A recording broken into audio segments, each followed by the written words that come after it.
Tarifat e vjetra për konsumatorët shtëpiak në nivel sektorit kanë qenë 0,38 cent, kurse tani do të ketë një rritje për procesin tarifor 2026-2027, do të ketë një rritje prej 39% për anësiri, ndërka që 29% për konsumatorët jo shtëpiak.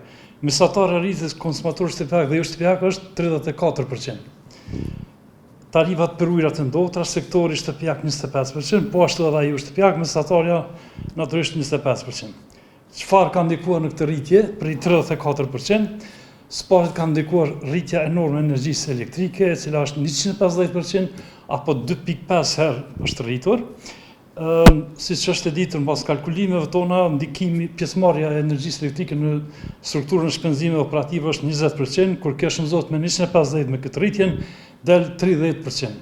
30% është rritja vetëm për energji elektrike. Faktori i dytë është zvoglimi i normës së ndërsubvencionimit. Faktori i tretë është inflacioni. Në Prishtinë ka qenë 0,25 për ujë, tash është 0,63, për ujërat ndotra ka qenë 0,08, është bërë 0,12, atër Prizreni ka qenë 0,20, është bërë 0,56, për ujërat ndotra 0,15, është bërë 0,19, Peja ka qenë 0,28 për ujë, është bërë 0,39, Gjakova ka qenë 0,39, tash është 0,52, për Prizreni për biznes është 0,22.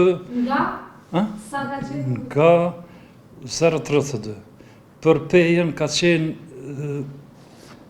0,39, tash 0,51, për Mitrovicën ka qenë 0,55, 0,69, Gjakova ka qenë 0,15, tash 0,55, tash 0,67.